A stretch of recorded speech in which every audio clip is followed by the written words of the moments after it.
Un nouveau livre dans vos librairies, Les politiques culturelles au Sénégal, acquis et défis.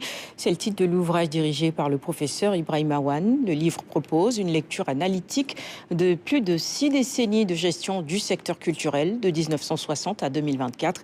Penda Bouya Diop a assisté à la cérémonie de dédicace. Les politiques culturelles au Sénégal, acquis et défis est un ouvrage collectif dirigé par le professeur Ibrahima Wane. Il propose une analyse approfondie de l'évolution des politiques culturelles au Sénégal de 1960 à 2024. À travers cette étude, l'ouvrage retrace la trajectoire de la gestion du secteur culturel sous les différents régimes, mettant en lumière les avancées enregistrées, mais aussi les défis persistants. Tout d'abord, il s'agissait de regarder une expérience de 60 ans, 64 ans. Donc, il y a la profondeur historique, d'une part. C'est plusieurs générations qui se sont succédées pendant ces 60 ans-là. Ensuite, la culture, c'est plusieurs sous-secteurs.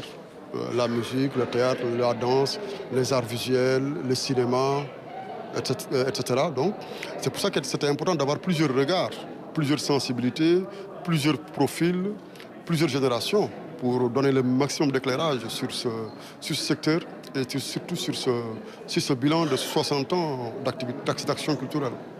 Fruit de 2 colloques organisés dans le cadre du Festival national des arts et cultures, le FESNAC, le livre rassemble les contributions des personnalités du monde culturel et ces regards croisés ont permis d'enrichir la réflexion et d'approfondir la documentation sur un secteur clé de la vie nationale.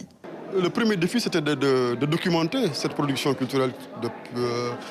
Le dernier ouvrage, ou pour ne pas dire le seul qu'on connaît, qui aborde la question de la politique culturelle au Sénégal, date de 1973, publié par Mamadou Seyni Beng, sous l'égide de l'UNESCO. Donc 50 ans après, c'était quand même important d'abord de faire le bilan de ce qui s'est passé et de se projeter.